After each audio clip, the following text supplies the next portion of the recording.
Hi guys, it's Omer from MMOs.com. I'm doing another quick weekly news recap of all major MMO news and announcements for the week ending December 14th, 2015. This is episode number 21 of the recap, and we got quite a few things to cover this week, so let's get started. First up, as you can see from the video, it's Mytheon from Petroglyph Games is back from the dead. The instance action MMORPG originally launched back into beta in 2010 with little success, even though it had some unique gameplay features such as decks and summoning. The game shut down in 2011, but is suddenly back on Steam for a one-time purchase of $3.99. I actually think it's interesting to see a shutdown game being relaunched as a buy-to-play title. I most certainly prefer free-to-play, but given that the game already shut down almost ages ago, buy-to-play is better than nothing. The few Mytheon fans out there can come back to a game and enjoy it, whereas before it just wasn't available. And plus, it's only a one-time purchase, and it's very cheap too. The only question now is, can Petroglyph afford to keep the service up at this price? I don't think players should expect any serious updates to this 5-year-old game. Petroglyph did say they would fix major bugs and other issues as they arise, and they are going to launch a content update which they've planned a long time ago, and they're going to go ahead and launch that. Next up, in some not so good news, Gigantic, the upcoming stylish MOBA from Motiga, is officially delayed later in 2016, and 16 employees have been laid off. I never tried Gigantic myself, and even if I did, I couldn't talk about it because of the strict NDA imposed. But based on the trailers alone, I think the game's art style looks great, but art alone won't carry a game. The studio says the layoffs were necessary because, I quote, resources are finite, which sounds silly because everybody should have known resources were finite from the beginning. I'm sure the game got a lot of funding early on from Microsoft because Gigantic is the first and only game I've heard of to date that required Windows 10 to play. Always sad to see games get delayed and people get laid off, but I suspect Gigantic will press on and will launch early next year. Up next, some more upbeat news. Cosmic League is the successor to Cosmic Break, officially launched in open beta. We actually did a Sunday Funday video for it yesterday, and I'd like to quickly say that the game's waifu characters do look great, but the interface definitely needs a bit of work. The cutesy anime game isn't for everyone, but anyone who enjoyed Cosmic Break should find a lot to like in Cosmic League. Also worth mentioning is that the game was developed by a Japanese studio, Cyberstep, and that is noteworthy because there aren't many Japanese developed free-to-play online games or MMOs out there, but Cosmic League is one of them. It's also the same exact game as Cosmic Break 2, but for some reason they just called it Cosmic League in North America. Also in anime game news, Ghost in the Shell Online First Assault launches into early access on December 14th, and you can actually learn more about the game from our Ghost in the Shell Online gameplay video coming out alongside this video. The MMOs.com team and myself got a chance to preview the game with Nexus earlier this week, but we couldn't put that video up until today due to a press embargo. Nexus has kept their promise of launching First Assault before 2016, but the release is a bit underwhelming because the early access program will cost money, with prices ranging from $4.99 for basic access all the way up to $29.99 for the Elite Early Access Pack, which includes apparently $83 worth of in-game items. After Early Access ends, whatever that is, the game will be free to play. It looks like Nexus is riding the Early Access monetization train too, and I can't blame them because a lot of companies are doing it, but I can't say I'm a fan of charging players to play a game that's in beta. Next up, also Nexus related news, Trio Savior in South Korea is entering open beta on December 17th. The game is developed by IMC Games but published by Nexus in South Korea. Oddly, IMC itself is publishing the game internationally but partnered with Nexus for Korea. Probably makes sense though because Nexus is huge and can market the game for them. But the release of open beta is good news for everyone because it means the core game itself is basically ready to go. If it's ready to go in South Korea, it's basically ready to go internationally as well. The only thing that's left to do is to better localize the content. At launch, the game will feature 2 starting cities and will increase the level cap all the way up to 280 from 200. The game's guild system will also be introduced in open beta along with numerous other features. And remember, this is all for the Korean release. No word on when the open beta will be released for Western markets just yet, but I don't think it'll be too far away.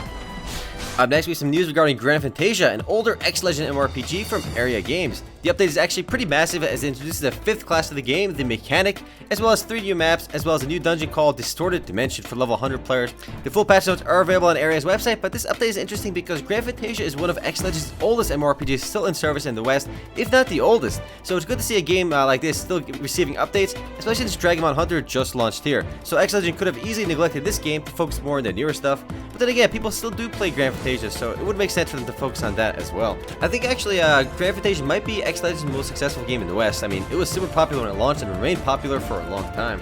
Next up, Warhammer 40k Dark Nexus Arena lands on Steam Early Access this week and is available for everyone to play right away for free. I actually have no problem with Early Access if it's a free-to-play game and it doesn't cost money. It's just frustrating when a free-to-play game costs money in Early Access. Warhammer 40k Dark Nexus Arena is a 4v4 non-targeting MOBA that's been in closed beta for quite some time now, but it's finally available for everyone to try. I did a first look on the game a while ago, and the core mechanics are a bit different, But even with its unique aspects being a non-targeted game, plus a 4v4 MOBA rather than 5v5, it is still a MOBA at the end of the day, and it's just hard for other MOBAs to compete against the longtime juggernauts in this space. The game is expected to launch into full release around October 2016, but again, it's available today and is free to play, so a full release isn't too important. And again, it is on Steam, so if you want to check it out, do so. Next up, more early access news. Project Genom, the upcoming MMO shooter from Nero Hayes Studios, is set to begin its early access program in Steam on Q1 2016. The game has been selling Founders Packs for the last 2 months now, but the core gameplay itself is quite lacking because so many features are still missing, including, get this guys, PvP, bosses, crafting, and even grouping. So given that so much of the game isn't finished yet, don't expect the game's early access to be too comprehensive. But of course, that has not stopped them from selling Founders Packs because money. Next up, we got some more Founders Pack news, this time from Albion Online. I actually found this to be pretty interesting. Albion Online reached a major milestone this week, reaching 60,000 Founders Packs sold. Sandbox Interactive, the game's developer, must be happy with that because that's a lot of money for a game that's still in closed beta. I still do want to commend them though because for the work they've done on Albion Online. It is a unique game that tries to innovate in an otherwise largely stale genre. In other Albion Online news, the game launched the Aurelius update this week, which is the first major update since the start of closed beta. So they are making good progress towards a full launch. Next up, we have some actual news about a game that actually launched this week that's not in early access. Devilian officially launched for everyone this week. The game has had a head start program for players that purchase Founders Packs, but as of now, everyone can play Devilian for free. The game launched on both Glyph and Steam, Glyph being Trion's own launcher. Founders Packs are no longer available for sale, but a new $9.99 Revival Pack and $19.99 Awaken Pack have replaced them. The trailer you're seeing right now in the background is the official launch trailer for the game. If you're looking for a new action MMORPG to play, Devilian is sort of like LOA. I still find it odd that the game launched in Korea back in 2012 and only launched in the West just now, but hey, at least it did launch here. Up next, we got a bit of news from Counter-Strike Global Offensive from Valve, a game we don't hear in the news that often. This week, Counter-Strike added a brand new weapon to the game called the R8 Revolver, which was a complete disaster because a lot of players recognized right away that the weapon was hella OP, but it was in the game for a short while.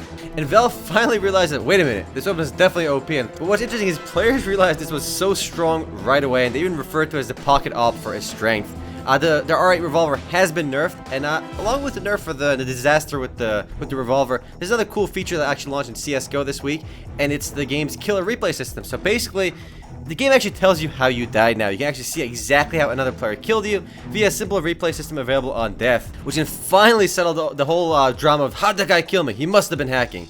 So you can actually see how it went down. And next up, we have another game that launched this week into early access. This time it is Metal War Online, developed by GD Team.